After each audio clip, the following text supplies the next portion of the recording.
Esto es Subterfuge Radio. Bienvenidos y bienvenidas a una nueva entrega de Simpatía por la Industria Musical, el podcast donde apenas suena música, pero es de música de todo lo que se habla. Y lo hacemos desde el estudio de Alfonso Santisteban de la calle Almirante en Subterfuge Radio, tu plataforma de podcast favorita que crece en audiencia, en calidad y en proyecto de futuro. El negocio de la música como vía de desarrollo profesional, en muchos casos iniciados de manera temprana, consolidando carreras longevas, provocando la vivencia de transformaciones, reconversiones e incluso revoluciones. Nuestro invitado de hoy responde al canon de todo esto. Empezó siendo muy joven, profundizó en la profesión, convivió con los cambios y ha sabido adaptarse al nuevo modelo. Es más, a veces pienso que más que adaptarse al modelo, el modelo se ha adaptado a él. Un placer recibir hoy, en esta nueva entrega de Simpatía por la Industria Musical, a la palabra y la experiencia de mi buen amigo Diego Torán. Bienvenido, Diego. Gracias, Carletes. Qué ilusión aquí. Sí, lo hemos tu conseguido. Programa, cojonudo, sí. Invitados tan ilustres, qué maravilla, mucha ilusión. No, un placer. Nos ha costado poquito porque, bueno, estás viviendo ahora en Ibiza, ¿no? Sí. Creo que con motivo un poco de la pandemia te fuiste para allá. Sí, me fui para allá.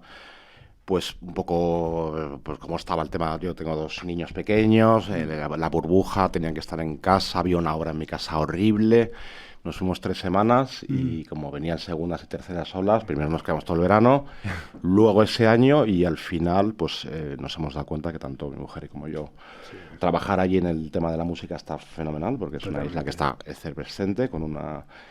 montaba ahí el estudio de grabación, hay muchos artistas, a los artistas con los que trabajo les encanta venir también a grabar a la isla, y luego pues ya me he hecho residente y me cojo un avión y son 40 minutos y me voy viniendo. Sí, es que contrastas, ¿no? Que además que todo esto ha demostrado que bueno, que tampoco hay que estar por per se la ciudad, ¿no? Ahora ya sé, incluso ahora mismo que ya parece que pasa un poco el mogollón, pues las compañías siguen todavía reunidas por Zoom, yo creo que es una cosa que ya se ha quedado, ¿no? Totalmente. Sí, en este caso, ya te digo, alguna de las entrevistas lo he hecho por Zoom, pero bueno, en este caso, sobre todo por la amistad que nos une desde hace muchos años, prefería hacerlo en persona, que así era una excusa para verte. Bueno, haznos una introducción sobre Diego Torán antes de llegar a la industria musical. Háblanos de cuando naciste, cuáles son tus primeros recuerdos con el mundo de la música, de tu vida. Pues yo creo que tenemos, ¿no? Yo otros programas que he oído de compañeros maravillosos que tenemos, todos tenemos ese momento, ¿no? De que recordamos, ¿no? Cuando la música nos llama, ¿no? Mi llamada fue un poco... Bueno, había un póster de Bowie, ¿no? En un cuarto de mi hermano, que yo siempre lo veía y me provocaba un magnetismo enorme, pero yo creo que es cuando llega la MTV a España. Mi padre había muerto recientemente, yo tenía 10, 11 años, y fue un poco mi refugio, ¿no? La MTV en todo ese mundo de videoclips, me quedé como muy hipnotizado.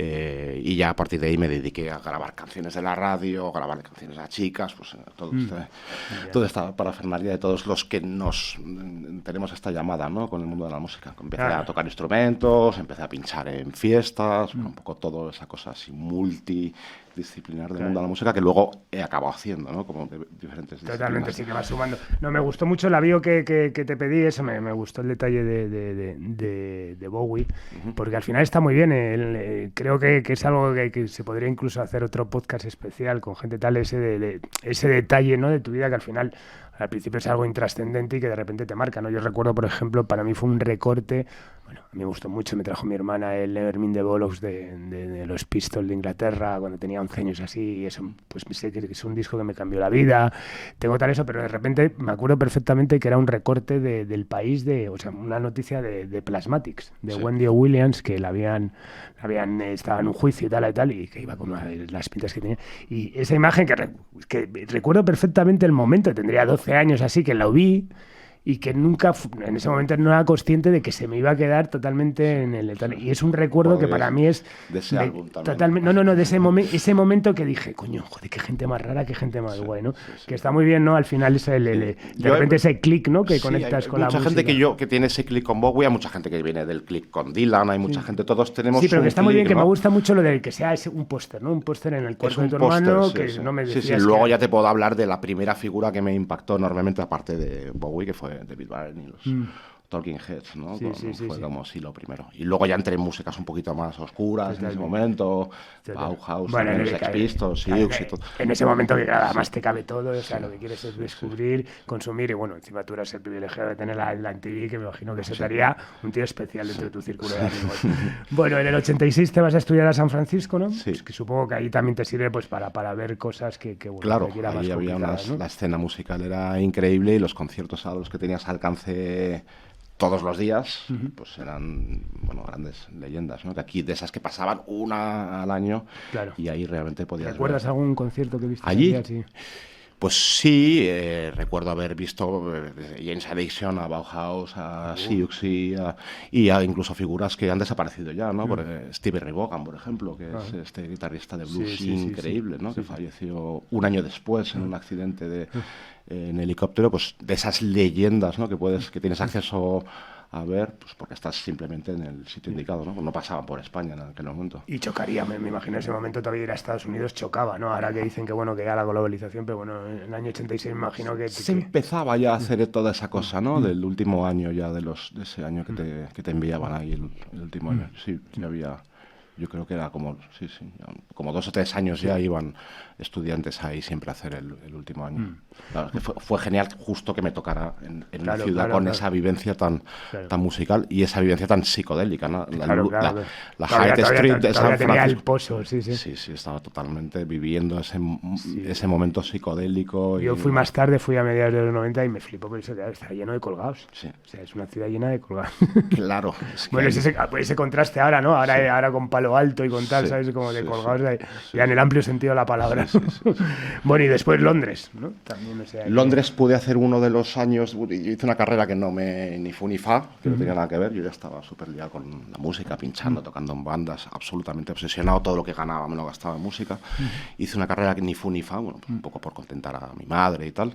Y como todos. Y conseguí el último año también hacer un año en Londres, en una escuela especializada en artes y en cine. Cogí todas las asignaturas que pude de música y de cine, y también pues fue un contacto muy importante con la escena londinense de finales de los 80, que también era un momentazo. Sí. Y eso en el 91 vuelves a... Bueno, vuelves en el 90, ¿no? 91 vuelves a Madrid y empiezas ya a pinchar también, o sea, ya empiezas a darlo todo. Estaba pinchando en un montón de bares de Madrid, del centro, la Fábrica del Pan, recuerdo, así. Aquí al lado, ¿no? Aquí al lado, sí. Pedro Repara, así con... Y luego, pues Pedro me dijo, oye, vente al Sol a hacer una sustitución en el Sol aquel de Gastón, ¿no? Sí. Y ya empecé los jueves y los viernes, y al final me quedé 7 años ahí de residente en el Sol, en un momento muy divertido también. O sea, luego cogiste también la época de Nacho, cuando Nacho, pues Nacho también era dueño de la Fábrica de Pan, claro. Yo empecé un poco con Pedro, que entró con Gastón, y me llevaron al Sol, y luego fue toda la transición con Nacho Moreno, pues todo aquel qué bueno. Momento de ir con tu maleta de discos, además, claro, que era... Sí, porque yo hacía eso, tenía 3 bandas, me pinchaba en el Sol, estaba todo el día liado, empecé a trabajar en Warner de vendedor, y la verdad es que era una época que dormía muy poco. Yo juntaba 8 o 9 horas de sueño a las semanas, y era muy curioso, ¿no? Porque estaba trabajando en una multinacional, pero luego viviendo toda la escena independiente. Además, en aquella época, el técnico de sonido era Mastretta. Sí, mucho más, exactamente, sí. Entonces, acabé enseguida, muchas de las bandas que venían de promo a España las acababa llevando siempre al Sol. Sí. Bueno, ahora lo veremos. Que me acuerdo, uno de ellos me acuerdo perfectamente ese concierto de Space Hog. Lleno de top models, ya hablaremos. Bueno, volvemos ahí al 91 y ves un anuncio de prensa, ¿no? Donde que Warner buscaba gente. Alguien te lo dice, te enseña... Sí, yo ya había abandonado mi esperanza, ¿no? un poco de la... anuncio de prensa, ¿no? Sí, era un anuncio, me mandaron un anuncio una amiga. Oye, he visto un anuncio en un periódico que deberías llamar. Y yo había hecho unas prácticas en Drawsoft, pero en software. Vale, en videojuegos. Sí. Había hecho unas prácticas así, que tenía en el tren de duplicado de videojuegos, que había que poner todas las casetas así para que se copiaran y todos los juegos de aquella época. Y llamé a un anuncio, hice una entrevista con Íñigo Zabala, que entonces era el director general. Que tildas de curiosa entrevista con Íñigo. Bueno, curiosa entrevista, pero yo creo que es una entrevista que hoy en día, sobre todo si se la hacen, no sé, porque lo primero que me preguntó es: ¿y tu padre a qué se dedica? Vaya. Y es una cosa muy rara para una entrevista. Yo me quedé así un poco impactado. Luego entendí que era una especie de esquema que tenía Saúl Tagarro, bueno, pues de coger a gente joven, que no estuviera muy acuciado económicamente, que no estuviera, ¿sabes?, con hijos, que se pudiera entregar así con... Pero la pregunta así de ¿y tu papá qué se dedica? ¿Sabes? Como en una entrevista de trabajo.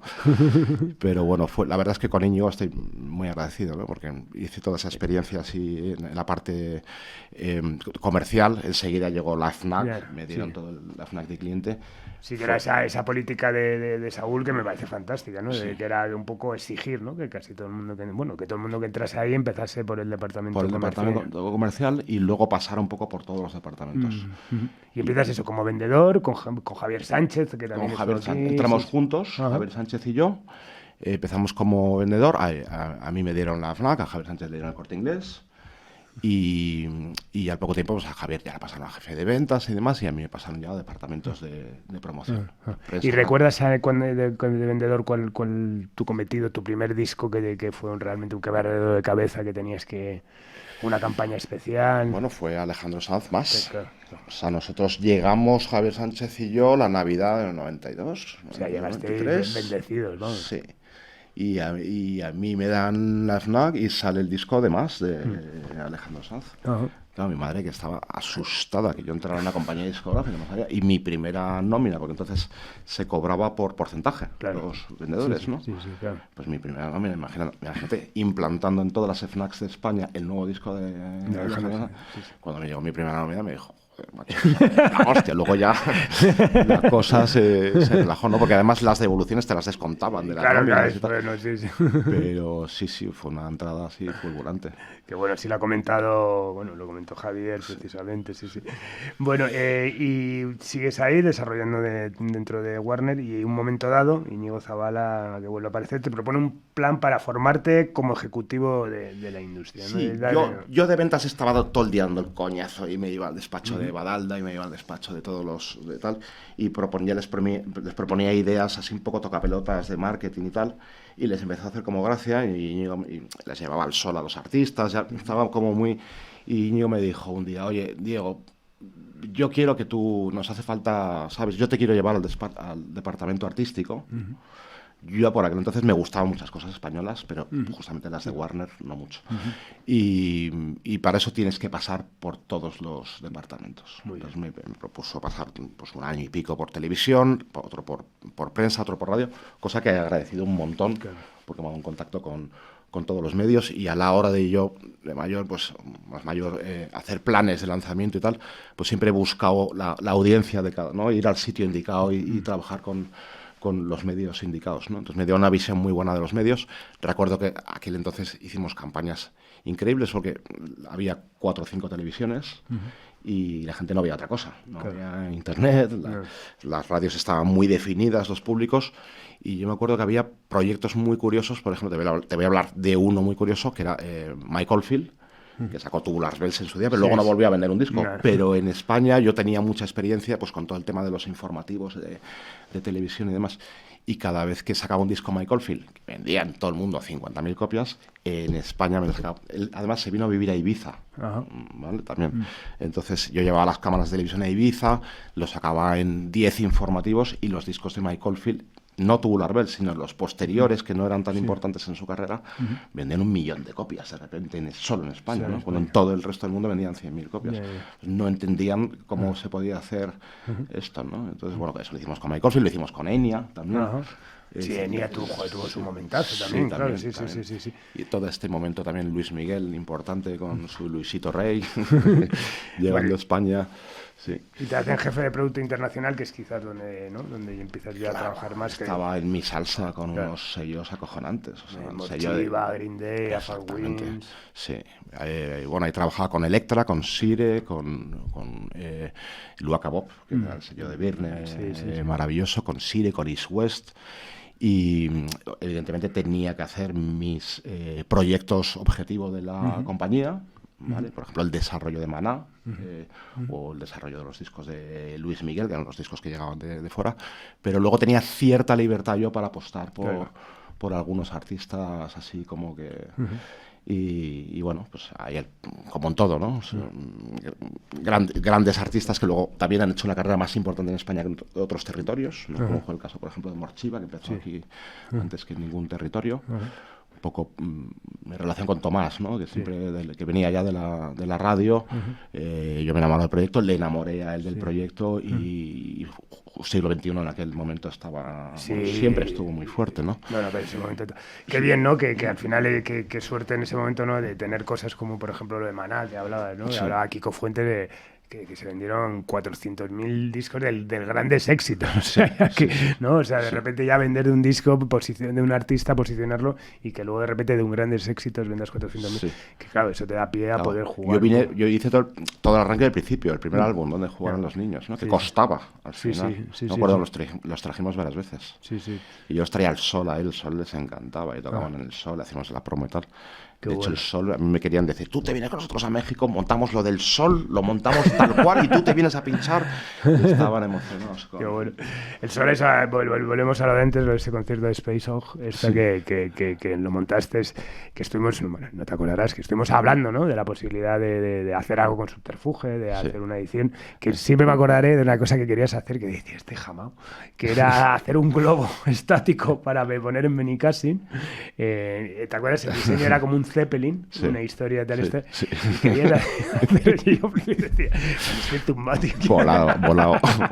No, pero bueno, me encantó. Digo, joder, cómo mola tener pasta, ¿no, macho? Y planteándose hacer un... Sí, tampoco había mucha... Para estos proyectos no había dinero, ¿no? Pero bueno, pero sí que es verdad que en aquel entonces ahora parece que como que se ha hecho todo, ¿no? Ya es muy difícil hacer una idea nueva. Pero aquel entonces estaba como mucho por hacer, ¿no? Totalmente. Sobre todo la música a finales de los 80, 90, principios de los 90 estaba, ¿sabes? No era lo que hay ahora, no había el conocimiento que hay ahora, la gente no tenía la cultura que hay ahora, ¿no? Entonces, no, era más difícil trascender, además, o sea, no sé si fuese algo masivo y tuviese una radio generalista apoyando, las cosas más de nicho eran mucho más difíciles. Bueno, también tenía más de artesano el desarrollo y bueno, pues si me permites incluso más, era más bonito, ¿no? Al final más excitante y estimulante, tanto para el que lo hacía como el que lo descubría.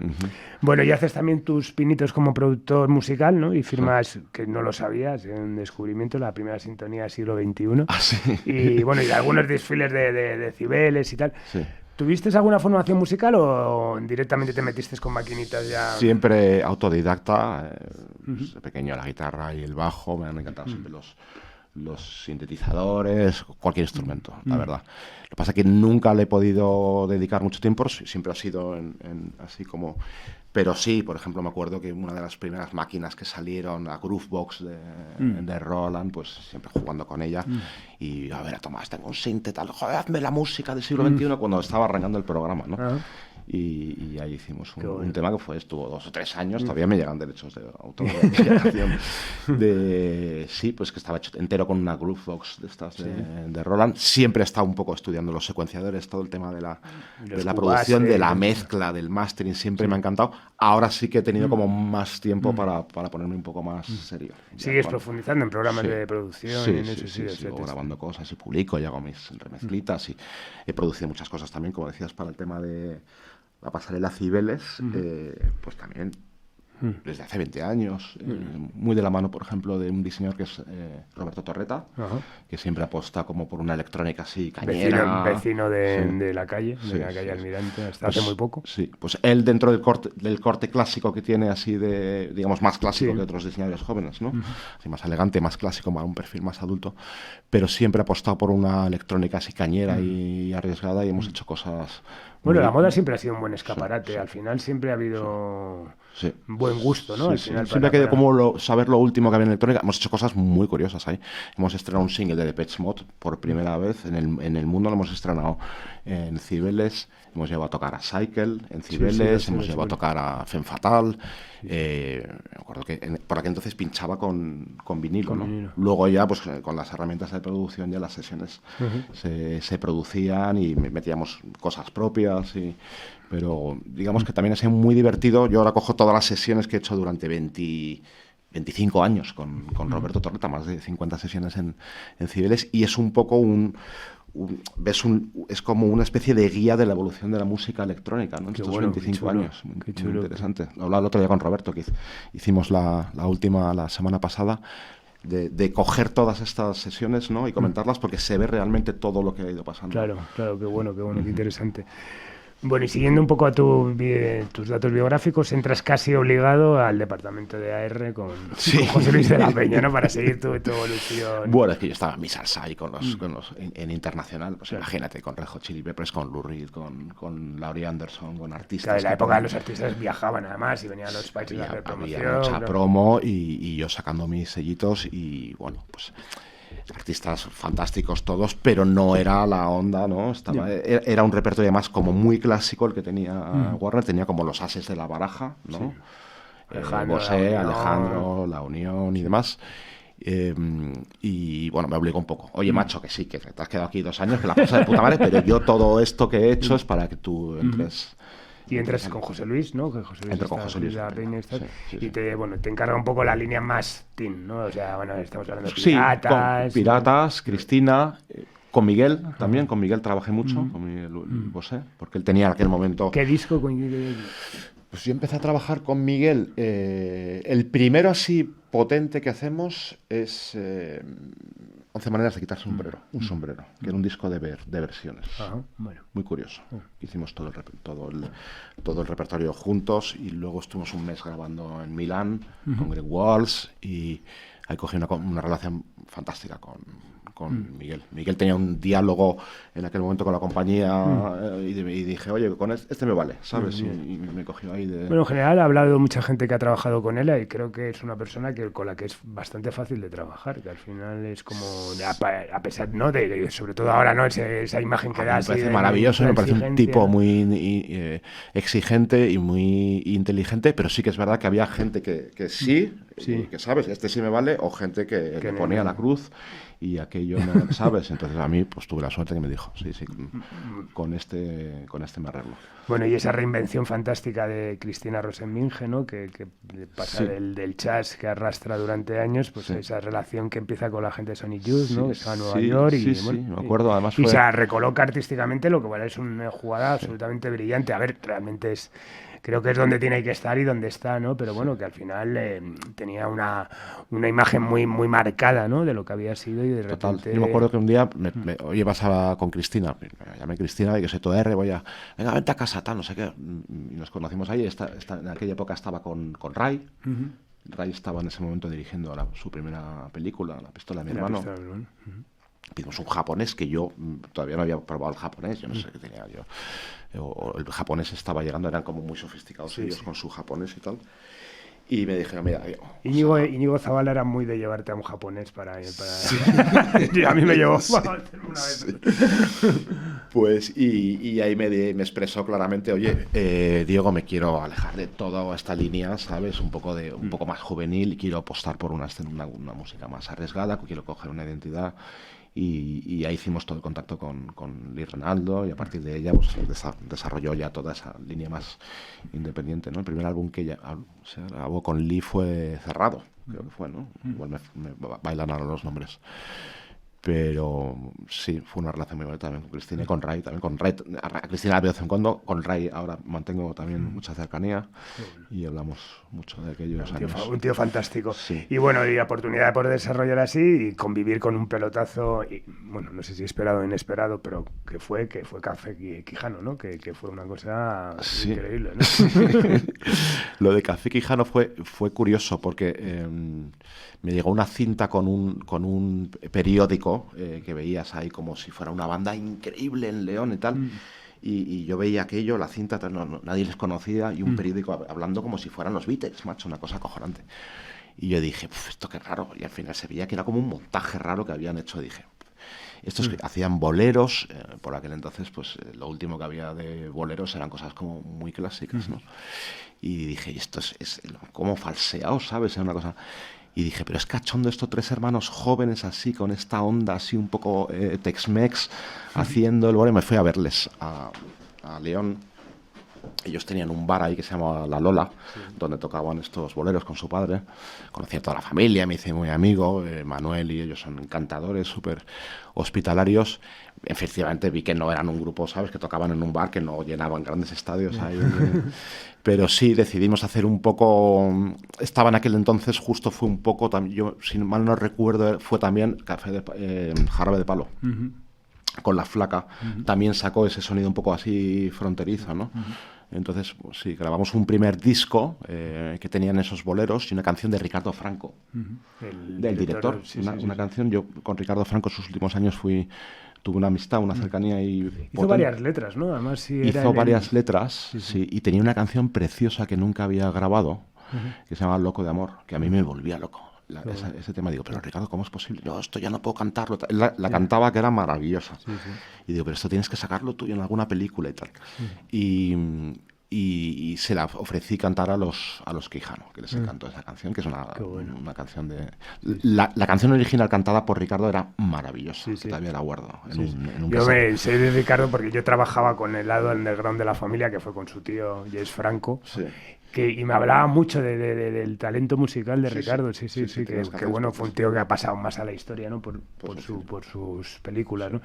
Bueno, un éxito Café Quijano. Grabamos esto, luego grabamos, se grabó la Lola, y aquí yo fue ya increíble, 2 millones de copias, no sé cuántas nominaciones a los Grammys, y yo creo que fue el primer grupo que firmé ahí en Warner.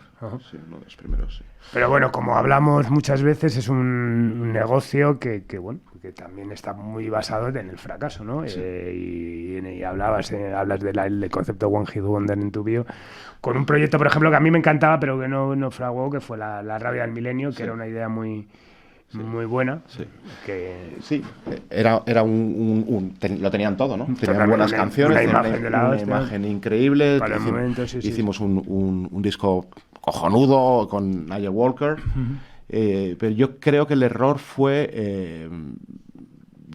pensábamos que por aquel entonces yo busqué una campaña con la gente de Pepsi, ¿no? Que era quiero vender mi pasado. Es que yo había hecho las anteriores. Y yo creo que fue un poco, exactamente. Venías de hacer todas las campañas con Androp, exactamente. Y con Deviot. Sí. Y posteriormente le hicieron con estos. Y yo creo que lo que no coló fue que se les presentara, que se contara la historia, luego hablaremos cuando hablemos de Pablo al final y tal, que se presentara la historia ya de ellos como un grupo cuando nadie les conocía y sonaran un anuncio tan, no lo sé, yo creo que hubo ahí algo que la gente no ató. Luego sí, la Rabia del Milenio tuvieron después de eso en un siguiente disco un gran éxito, ¿no? Un One Hit Wonder con el Delgadito, ¿no? Es una canción que todavía la puedes escuchar, Bueno, en 1999 Miguel Ángel Gómez, que se ha ido a Hispavox, te propone cubrir la baja de Manuel Illán como director artístico, ¿no? Eras muy joven, además, pues ya asumir tenía 28 años. Una dirección artística de una compañía como Hispavox, joder. Comité de dirección, una compañía muy grande, dividida. ¿Ya en la Ciudad de la Imagen? ¿O en la Ciudad de la Imagen. Vale. Yo llego a la Ciudad de la Imagen, Vale. Una compañía enorme con 200 personas, con 3 sellos. Perfectamente compartimentados, o sea, cada sello tenía su propio departamento de promoción, su propio departamento. Estamos hablando de Chrysalis, ¿no? Chrysalis, EMI y Hispavox. Y yo llego a una Hispavox, la verdad, Frankenstein, que traen a gente de varios sellos. Pues estaba dirigida por El Ciervo, está ahí Maldonado, está Chucky, está Luis, ahí se me van los nombres. Luisito, Maldonado. O sea, el equipo era Chucky, Maldonado, El Ciervo, Luis Cantón y Manolito, ¿vale? Un equipo que venía, muchos de ellos venían de Polygram, muy divertido, un equipo muy divertido, con mucho magnetismo. Cada uno veníamos de un sitio, ¿no? Entonces ahí se monta un... Sí, era la época esa de la que hablamos mucho aquí, de la transhumancia, ¿no? De los profesionales. Que, por cierto, antes de continuar con cómo se lo tomó Saúl y Íñigo ese cambio... Pues mira, Íñigo se había ido a Miami. Ahí estaba Kiko Fuentes. Yo, en ese momento de transición, pese a que yo creo que tenía... Saúl me tenía mucho cariño, mucho respeto profesional, ¿no? Por aquel fenómeno de Café Quijano. Íñigo se había ido, había entrado Kiko Fuentes. Yo con Café Quijano no me sentí muy apoyado dentro de la de la compañía, ¿no? De hecho, yo tuve que ir un poco a la radio incluso a presentar el disco, ¿no? Porque había otro grupo Nobel que Kiko también tenía como mucha fe y no se apostó tanto por Quijano, y me sentí un poco solo también por marketing. Hicimos una cosa ahí comercial también con los discos para que entraran en listas de ventas y tal. Y luego, en el momento que petó, pues me llamó Miguel Ángel y me ofreció un puesto, ¿sabes? Con un coche de empresa, con una secretaria, un asistente, con un sueldo cojonudo. Yo no sé si hubiera estado Íñigo y me hubiera sentido más apoyo, yo creo que me hubiera quedado, ¿no? En el Atleti de Madrid, ¿no? Ahí en Warner.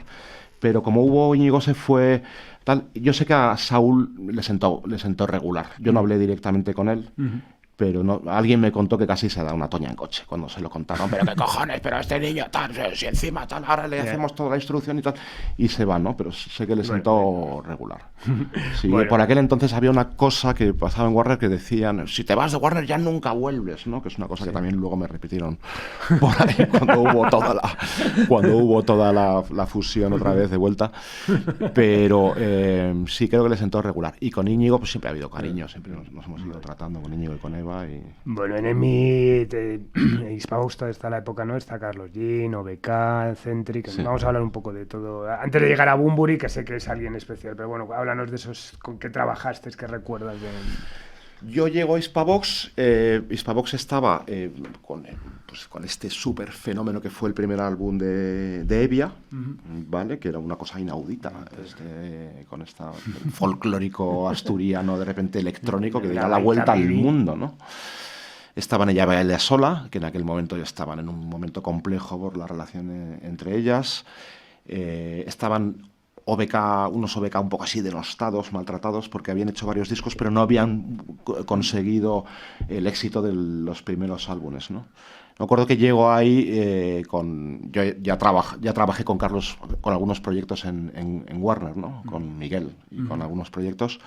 Y me traigo a Carlos un poco como de escudero también para darle la vuelta a alguno de esos, ¿no?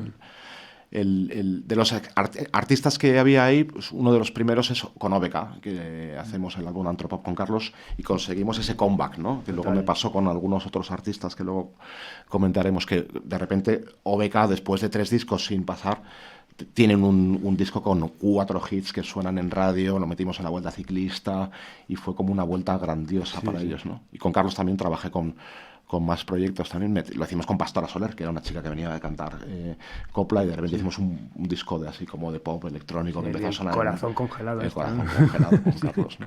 Y yo los primeros artistas que firmo ahí, claro, firmar artistas en la multinacional en aquel momento era un gusto. Yo me acuerdo de los primeros artistas que firmé fueron Elefantes, que me los trae el manager de Bunbury, me habla de ellos el manager de Bunbury. Arrebato, ¿vale? Que era un amigo de Dion y de Camela. y Malabar, que era un grupo que a mí me entusiasmaba, Beltrán y Manuel. Que lo hizo el Carlos. Señor Mariola, sí. Pero es un grupo de esos que la grabación se alarga, que el presupuesto se va, que no sabes, que no estás dando con el sonido, que fue un poco desastre, ¿no? Ya para cuando el álbum estaba acabado, de repente hubo cambios en la compañía y el álbum salió ahí un poco... Pero fue un disco que puse mucha ilusión con los dos, ¿no? Con Elefantes y con Malabar. Elefantes fue muy rápido, llamamos a Bunbury lo produjo, sacamos un gran primer hit que fue la canción de Azul, que además Bunbury cantaba, el disco era precioso, su arma era un gran líder, y lo de Malabar estuvimos ahí mucho tiempo dándole vueltas y no acabamos de sacarlo. Y luego el Arrebato, y me acuerdo que eran 2 cuando les firmamos, eran 2 chicos. Uno de ellos en mitad de la grabación tenía problemas de salud, problemas de nocturnidad, y tuvimos que sacarlo del disco, tuvimos que sacarlo de las fotos. Eran dos, Arrebato inicialmente eran 2. Ostras, qué bueno. Sí. Y en mitad de la grabación del disco uno se torció un poquito en la nocturnidad y hubo que cambiar todo, hasta las fotos del disco y todo, y lo sacamos con Javier Labandón, me acuerdo, lo sacamos en junio. En septiembre había vendido 45.000 copias, un artista Nobel, ¿no? Empezó a sonar así poquito a poco y fue un gran éxito, y fue la carrera de Javier del Arrebato ha sido desde entonces multimillonaria, ¿no? Con un montón de éxitos. Sí. Bueno, y vamos a Bunbury, que bueno, que ahí ya está ahí. Y antes está Camela. Camela también. Camela están recién fichados de vender 2 discos en gasolineras, en cassette. Sí, no tenían ningún mercado fuera de las sí, gasolineras. Sí. Y los ficháis para Hispavox. Y las fichamos para Hispavox. Yo me los encuentro ya fichados por Miguel Ángel, la Camela. ¿Vale? Entonces, bueno, la cosa era un poco darle un poco la vuelta para trabajarlo en otros circuitos. ¿Sabes? Claro. Que no fuera solo meterlos en radio y poderlos meter trabajar en otros clientes. Entonces, los primeros álbumes los hicimos con Jesús Gómez. Y yo me acuerdo que en aquella época conocí a Bayona, J. Bayona. Sí, un director. Hicimos el primer vídeo de Antropop y yo utilicé a Bayona en muchísimos vídeos aquella época. Fue un poco su campo de entrenamiento antes de dirigir el orfanato, ¿no? Hicimos, yo creo que con Bayona pude llegar a hacer 25 videoclips. Con todo el mundo, o sea, trabajamos con Bunbury, hizo todos los vídeos de aquella época de Camela, que son maravillosos, y fue un poco su escenario de entrenamiento para luego rodar el orfanato, ¿no? Y dedicarse a la parte. Él todavía ha seguido rodando videoclips, porque fue un poco su... Qué bueno. A mí, yo en aquel entonces me di cuenta que era genial trabajar, fichar gran talento de artistas, pero también fichar talento también en otros niveles, ¿no? Con diseñadores, con grandes realizadores, ¿no? Con Bayona intenté incluso hacerle un contrato de exclusiva. Yo he fichado, aparte de artistas, he llegado a fichar, por ejemplo, un bailarín, ¿sabes? Le firmé un contrato discográfico que en Inglaterra, en EMI no lo entendía, me decía, pero estás firmando a un bailarín, que era el chico del vídeo de Centric, de Solo Quiero Bailar, ¿no? Le hice un contrato en exclusiva para que... Encontré un día a un chico en un concierto bailando, era espectacular, con la canción esta de Centric de Solo Quiero Bailar, y dije, oye, te firmo en exclusiva, ¿no? Qué bueno. Bueno, y eso, vamos a Bunbury, y bueno, hablas de Bunbury en la bio que me mandaste, y hablas de su manager, que bueno, como esto es casi más industria que artístico casi, en Nacho Rollo, que ha sido una persona inspiradora, ¿no? En tu carrera. En aquel entonces había tenía 2 managers, Nacho Rollo y Tomás Mateos. Posteriormente solo se queda Nacho Rollo. Yo a Bunbury lo conocí grabando, porque le llamé, él estaba en Chrysalis, ¿vale? Su manager me trajo a Elefantes y dije, este grupo es cojonudo, ¿por qué no lo produces tú, Enrique? ¿Sabes? Si no, lo produjo Enrique, hizo el dueto ahí nos conocimos, lo grabamos en los estudios estos de Lleida, donde él ha grabado un montón de discos, en Musicland, y ahí iniciamos una relación, aunque luego él se enfadó bastante conmigo por una cosa del single, de que había quedado un poco lento. Yo le dije, ¿por qué no lo aceleramos? Le pareció un pecado que yo le propusiera acelerar la canción, pero luego se la envié y dijo, eres un cabrón, no vuelvas a proponerme cosas que yo, pero tienes razón, la canción funciona mejor, ¿no? Que fue una cosa de... Y al poco tiempo Miguel Ángel me llamó, oye, con Bunbury, te digo, joder, todavía sigue mosqueado, y me dice, no, Bunbury ha pedido que quiere trabajar en Hispavox, que quiere moverse a Hispavox y trabajar con vosotros, contigo de AR y con todo el equipo del Ciervo y tal, porque le gusta ahora mismo y cree que vais a entender mejor su carrera. Y a partir de ahí, él había terminado Justo Pequeño, que era el primer disco que él también ya, después del disco de electrónica, en el que empieza a hacer unas canciones, ya encontrar ya un poco su identidad. Y yo trabajo con él pues todos los discos en solitario de su carrera, incluso el comeback de Héroes, con toda aquella gira increíble que se hizo en España y por toda Latinoamérica. Y sí, con Enrique ha sido una relación muy intensa. Otro artista increíblemente inteligente, con muchas caras. Y de vueltas de piruetas hablamos, es la reinvención increíble de Dover. Con el increíble de Dover, con Let Me Out, que la verdad es... Total, pues era otro grupo que desde Subterfuge se le hizo un contrato millonario en EMI, en Chrysalis. Sí que tuvieron éxito, pero digamos que su carrera estaba en decrecimiento, ¿no? Después además los discos de Dover eran caros porque se querían ir a grabar a Seattle con productores carísimos, y ya el cuarto disco fue un poco desastre, ¿no?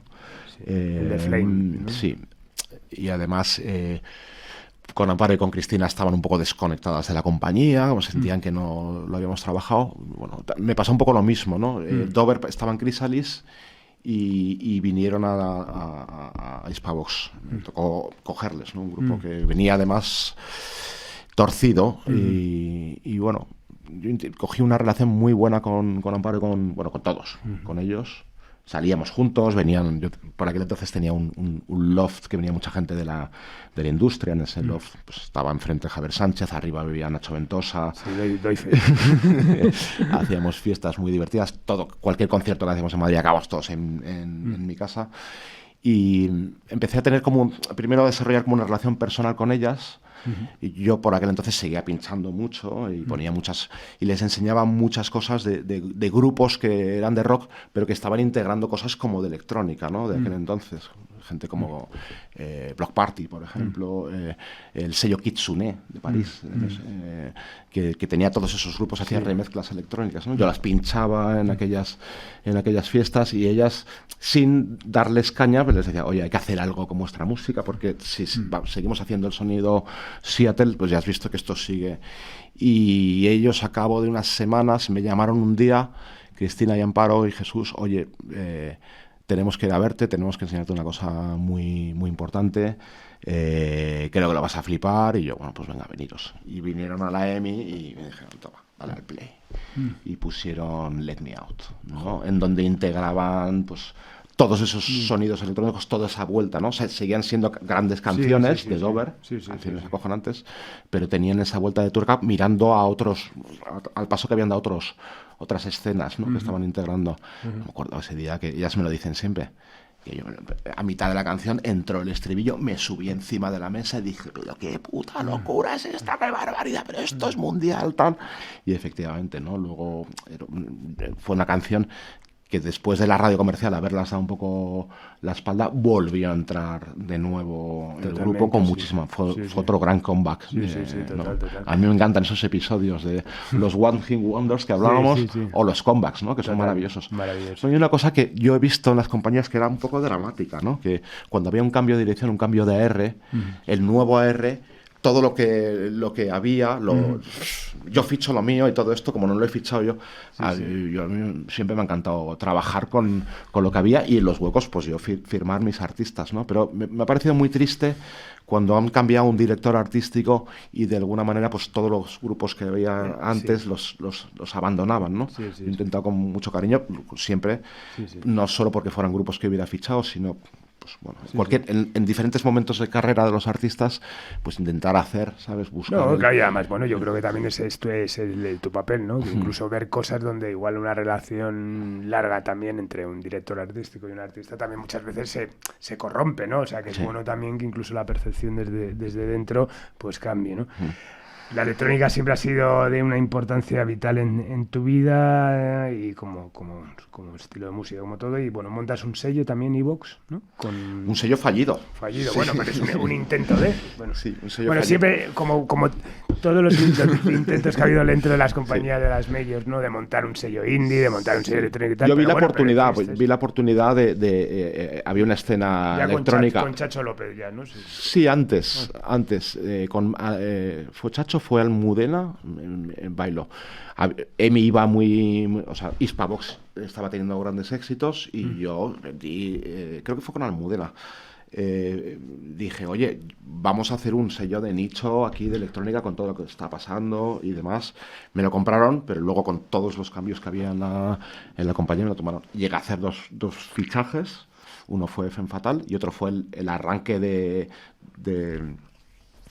Cycle, que lo presentamos y sacamos el primer tema y al mes me tumbaron el sello y me dijeron, dedícate a esto de la electrónica en España, tal, no sé qué. Afortunadamente luego retomó Subterfuge la carrera de Cycle y que ha sido uno de los grandes grupos, ¿no? de electrónica pero sí me lo tumbaron y bueno, esas cosas que te frustran, ¿no? Yo siempre he intentado hacer aventuras indies dentro de las compañías y luego posteriormente aventuras multinacionales dentro de la independencia, ¿no? Con algunos de estos artistas que... Sí, qué bueno. Y bueno, luego pues eso, gente con la que trabajaste en esa época, Simone Bosé, ¿no? Que llega con una percepción de cambiar las cosas dentro de la compañía. Sí, yo con Simone había trabajado... con varios proyectos con él. Él trabajaba con Paco Trinidad y tenía una editorial y habíamos hecho algunos discos, él como productor y él entra en EMI pues en ese momento ya de cambio en el que ya toda la compañía se comprime, todos los sellos ya pasan a ser uno, se integra Virgin y pasa a ser una compañía entre los 4 sellos, digamos, que se entregan, que igual eran 300 personas, pasamos a ser una compañía de 78 personas y luego nos quedamos en 48. Sí, qué fuerte, sí. Un momento cabrón, porque complicado. pese a que en España había proyectos y números muy buenos, la presión era increíble en cuanto a los presupuestos. El reporte, cada 6 meses cambiaban el equipo internacional, venían con unas exigencias, y aunque dábamos los números y estamos haciendo grandes desarrollos, pues estaban maquillando la compañía para venderla, ¿no? Que es lo que pasó posteriormente, la sensación, ¿no? Que daba, sí. Y entonces aquello era un sinvivir bastante frustrante, ¿no? Porque ves que estás... Joder, macho, si estás en una compañía y te dan caña porque no lo consigues, pero si lo consigues y tienes números cojonudos y estás sacando nuevos artistas y nuevas fórmulas y tal, y te siguen machacando. Fue una época, para mí, por un lado, bonita, ¿no? Porque sí que hacíamos desarrollos con mucha presión, demasiada presión. Y menos mal que bueno, tenías a gente como Simone o bueno, como Manolo Díaz, un grande, o bueno, luego Javier Liñán también, que bueno, pues gente con la que se podía trabajar bien. Con la que nos repartíamos ahí la caña. Maricruz Laguna, también.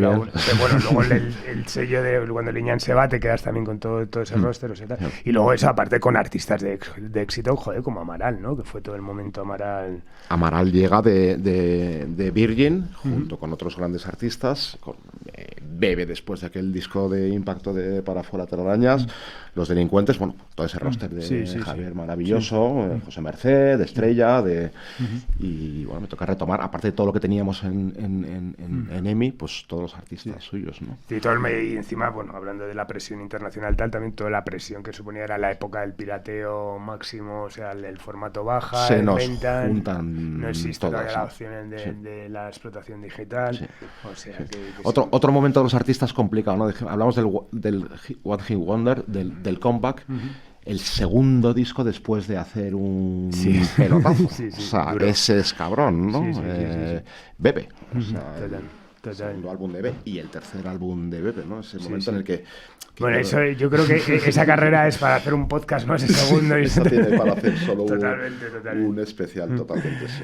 Bueno, y llegamos a eso también, Pablo Alborán. Joder, quizás uno de los, a día de hoy sigue siendo uno de los artistas más importantes en activo, ¿no? Y bueno, pues también supone, me ha hecho mucha gracia además eso, lo del primer videoclip que cuesta 4 euros. Esa es una anécdota graciosa, sí.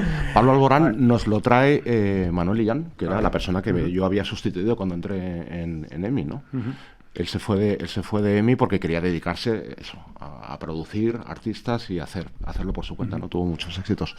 Nos lo trae Manuel Illán. En aquel momento había otro artista que nos trajo también, Lidia, la ex Virgin, la ex directora de Virgin.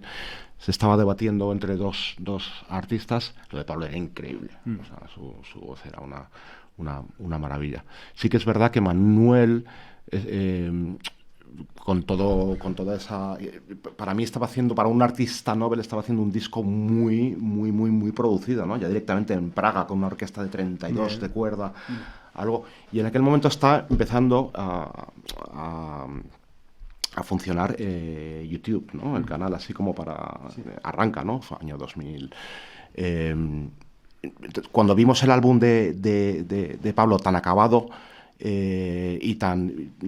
tuvimos la sensación de presentarle esto a los medios. ¿Por qué no hacerlo como es el modelo de negocio hoy en día, ¿no? Que los artistas, el público, la audiencia, sin mediar los medios, puede descubrir al artista cuando está arrancando, ¿no? Yo creo que fue un poco el primer ejercicio de, aun estando el álbum acabado, ya fichado, tal, no sé qué, dijimos, coño, presentar, ¿sabes, Pablo, tío? Porque Pablo venía a la oficina y nos tocaba con la guitarra, con el piano y nos cantaba, y todo el mundo se quedaba acojonado. Pero luego oímos el disco tan apabullante, con tanta cuerda, de Manuel Illán, y ahí dijimos, oye, vamos a empezar a contar la historia desde el principio. Y lo primero que vamos a hacer es, Pablo, grábate un vídeo en casa tocando el piano como te estamos viendo en casa, ¿no? Y otra cosa que hicimos es, Pablo, eres guapo de cojones, cantas de puta madre, pero vamos a hacerte una prueba de cámara, a ver si eres guapo, porque nunca habíamos. Y me acuerdo con Javi Gesto, también, que fue una de las personas que también hice muchos videoclips con Estruendo. Y dijimos, venga, una prueba de cámara. Venga, trata la cámara, Javi, que mañana hemos quedado con Pablo. Venga, te vas ahí a la Gran Vía, te pones los casquitos y vas bajando, cantándote la canción ahí con la gente, y vamos a ver cómo das de cámara para luego vernos cómo hacemos el vídeo, ¿no? Entonces yo me acuerdo que llegaron, yo no bajé, bajó Rodrigo creo, o yo hice la primera bajada y luego me vine a la oficina, y al rato vienen, venga, toma, no me acuerdo, me dijo Javi, toma un ticket, 4,50, ¿no? Yo me toma un café y un café y un croissant, así que igual. Entonces, vamos a ver la prueba de cámara. Ponemos la prueba de cámara y es el vídeo de solamente tú, ¿no? Sí. Nos quedamos así, acojonados. Llamo a Maricruz y al equipo de promo, oye, venir a ver esto. Todos diciendo, hostia puta, ¿sabes? Esa idea que luego hicieron otros artistas, ¿no? Como Tusta Morla, que también hizo. Qué cercano, qué auténtico, qué desprovisto de artificios, ¿no? Porque en aquel entonces parecía que los vídeos los tenías que hacer gastándote 30.000 euros y con luces y con maquillaje y con... Qué cosa tan cercana y que... Vino Simone, vino todo el equipo, hostia puta, oye, lanzamos esto es el vídeo, ¿no? Entonces se presentó a Pablo con toda esa desnudez, ¿no? Que yo creo que fue uno de los primeros artistas que se le presentó realmente, pues eso, como muy cuerpo a cuerpo, ¿no? Muy cercano. Y además, con Pablo lo que hicimos aquel entonces, con Pablo y con Macaco, que es otro de los artistas que tiene una relación quizá la más larga de mi vida, ¿no? Hicimos el primer departamento de management interno dentro de una media. Algo pionero, absolutamente, claro. Sí. Bueno, EMI se disuelve, su catálogo es troceado y tú, desencantado con la industria, afrontas tu aventura independiente, ¿no? Con Macaco, que surge la opción de ser su manager, ¿no? Y es un poco tu primer proyecto, ¿no? Digamos, ya fuera de la industria, tal eso, ¿no? Luego llega todo lo que es Mundo Zurdo, Iseo...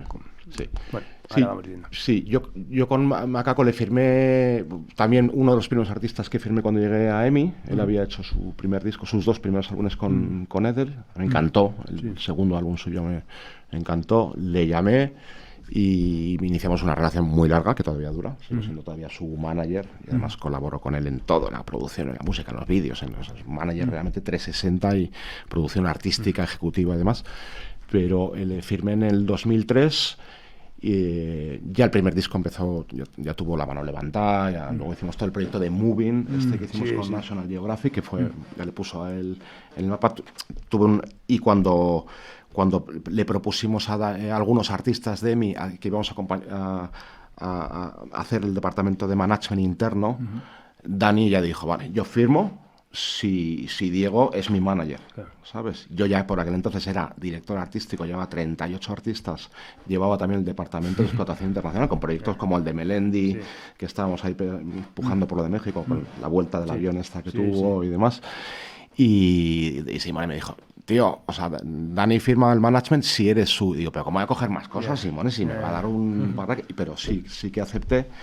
Y luego cuando se disolvió EMI, yo estaba ya como muy quemado de toda esa presión y Dani me dijo, tío, o sea, no sigas en Multis, vamos, quédate de manager mío, ¿sabes? Que se gana dinero con las giras, con tal, vas a tener tu hijo, llevas mucha tralla, montamos un sellito pequeño y dije, bueno, pues me parece muy buena idea. Qué bueno. Y luego eso ya pues empiezas a hacer un poco de asesoría, eso pues lo de Voltereta con Taburete, lo de Dora, Guitarrica de la Fuente, ¿no? Y ahora proyectos con éxito, además. Sí. ¿Cuál es tu función con estos, digamos, sellos satélites? Porque digamos que no estás, digamos, dentro de la estructura. O sea, yo al final lo que arrancamos primero con el management de Macaco, que ya vi toda esa visión interna y toda esa cosa de montar tours, de verdad, cogí toda esa parte que me faltaba a mí del 360 del management, un poco del live, y arrancamos con el sello de Mundo Zurdo, con Iseo, con Alex Serra, con Green Valley. Monto una pequeña estructura donde tengo mi equipo de promo externo, donde tengo mi distribución externa y empiezo a desarrollar proyectos con éxito dentro de Mundo Zurdo, ¿no? Además de la carrera de Macaco. Y entonces veo que realmente se puede trabajar y hacer giras en América si tienes un equipo de socios allí, puedes tener con una microestructura como de pequeñas compañías, no te hace falta cogerte una oficina y tener, 40 empleados para montar un sello discográfico, ¿no? Y luego, pues muchos artistas que se aproximan a mí, pues me encargan que les asesore para montar esas estructuras, ¿no? Y en algunas permanezco. Claro, vale. Una de ellas es Voltereta, que me llamaron para asesorarles, ¿no? Porque en aquel entonces estaban pues Taburete con un primer éxito incipiente.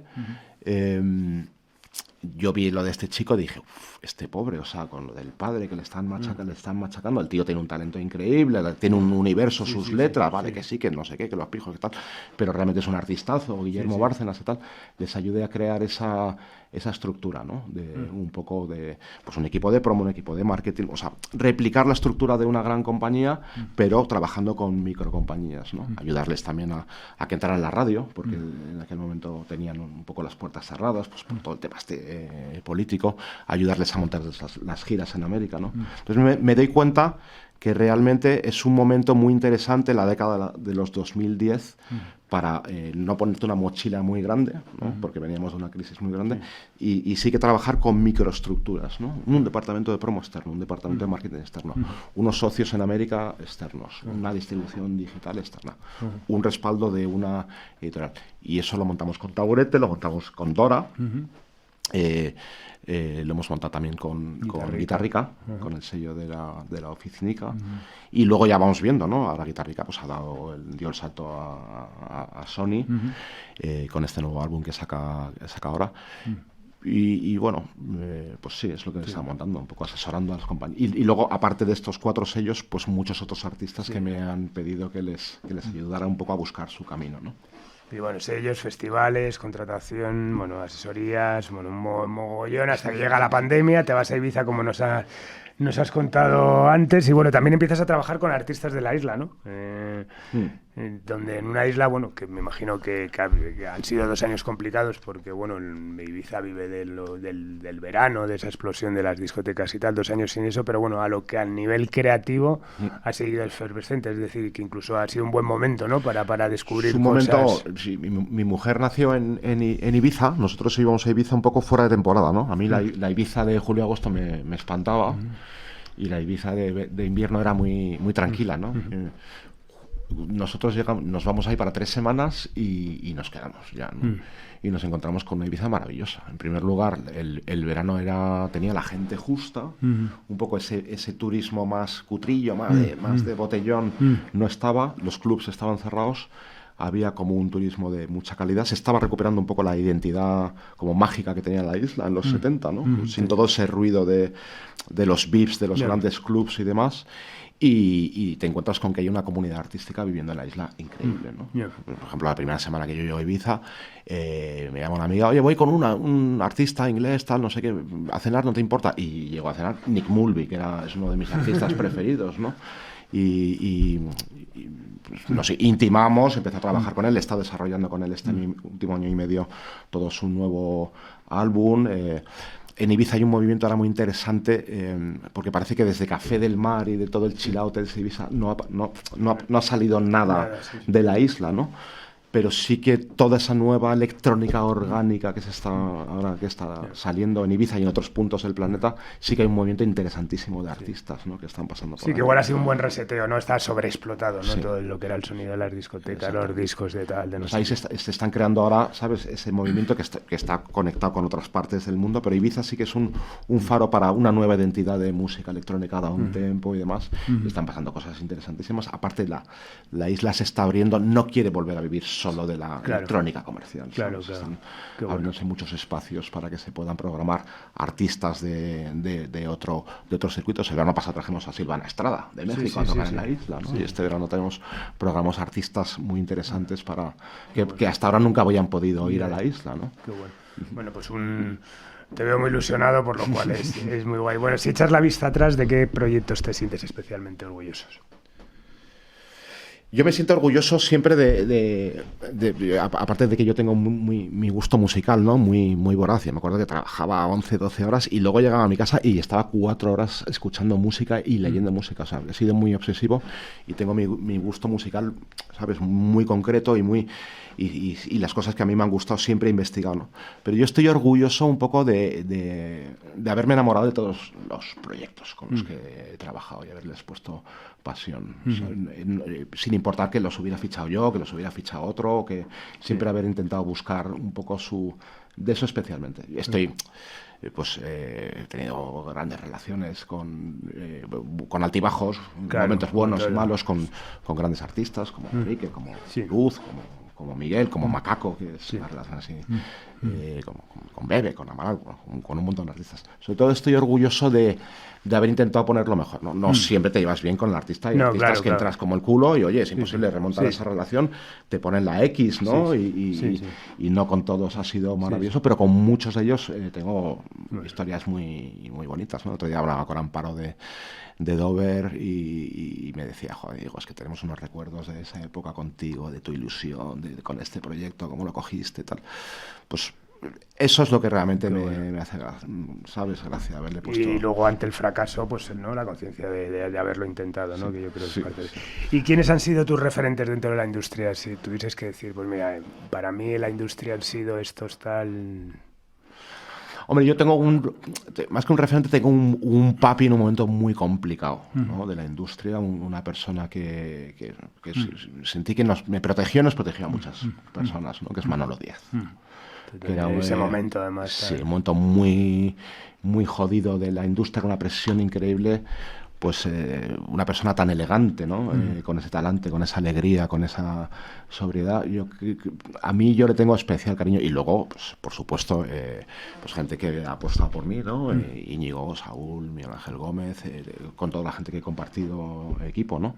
Con Maricruz, por ejemplo, que es tenemos una relación ahí de querernos mucho y a veces matarnos, ¿no? Porque yo iba con conceptos más artísticos, ella con conceptos más de números pero la verdad es que esta industria es maravillosa. También hay una persona que quiero mucho también y que en todo ese cambio y esa identidad, ese cambio de saltar a la parte independiente, pues me apoyó, ¿no? En aquel momento, ¿no? Que es Santiago Menéndez Pidal, de guardo, ¿sabes? Especial cariño por cómo estaba dependiente de mí. Oye, digo, vas a tener un hijo, macho, te quedas en la calle, ¿qué vas a hacer? Bueno, con todos los sellos independientes también, con vosotros, con Gemita, con Liñán, con los Mushroom, la verdad, con todos los medios. La verdad es que es una industria maravillosa, ¿no? Llena de locos muy diferentes, gracias a Dios. Bueno, y antes de acabar, ¿qué le dirías a un chaval o una chica que quisiera dedicarse al mundo de la música, aplicado un poco a tu experiencia personal? Pues el mundo de la música es que es tan amplio. O sea, yo al final he acabado intentando picar de todas las disciplinas del mundo de la música, ¿no? Desde la producción, siendo músico, compositor, productor, director artístico, trabajando en multinacionales, en el mundo independiente. Bueno, que empezara por uno de los campos que más le atraen, ¿no? Que tuviera claro cuál es su pasión, qué le llama. Yo en aquel entonces, cuando yo empecé en una compañía multinacional con un roster como muy clásico, pero lo que me dio es un bagaje increíble de todos los departamentos. O sea, yo creo que en el mundo de la música está muy bien aprender en todas las áreas, ¿no? Y aunque si sabes de armonía, aunque luego te vayas a dedicar a tener un sello, pero te viene muy bien, ¿no? Entonces, explorar todas las áreas del mundo discográfico a mí me parece muy interesante, ¿no? Si te quedas solo en una, digamos que tienes una visión más estanca, ¿no? Pues le diría que ampliara, ¿no? La visión así 360 de todos los puestos que hay en la música, en la industria discográfica, que luego eligiera cuál es el que más le atrae, ¿no? Pero que intentara entender la complejidad de todo el sector. Muy bien. Pues nada, Diego, un placer contar con tu testimonio. Qué bueno, Carletes, muchísimas gracias, qué ilusión. Te repaso y contar con tu testimonio, que bueno, que se nos antojaba necesario y que no deja de ser de la parte 1, porque te queda muchísimo todavía por hacer, y igual dentro de 30 años hasta lo contamos. Así que nada, muchísimas gracias, Diego. Gracias, Carletes. Lo dicho, apagamos las luces de otra vez del estudio Alfonso Santisteban de la calle Almirante en esta nueva edición de Simpatía por la Industria Musical en Subterfuge Radio con Laura Rodríguez a los mandos técnicos, y esta vez nos vamos con una canción que trabajó y bien nuestro invitado de hoy, y hemos hablado mucho de ella. Nos vamos con el Let Me Out de Dover. Adiós.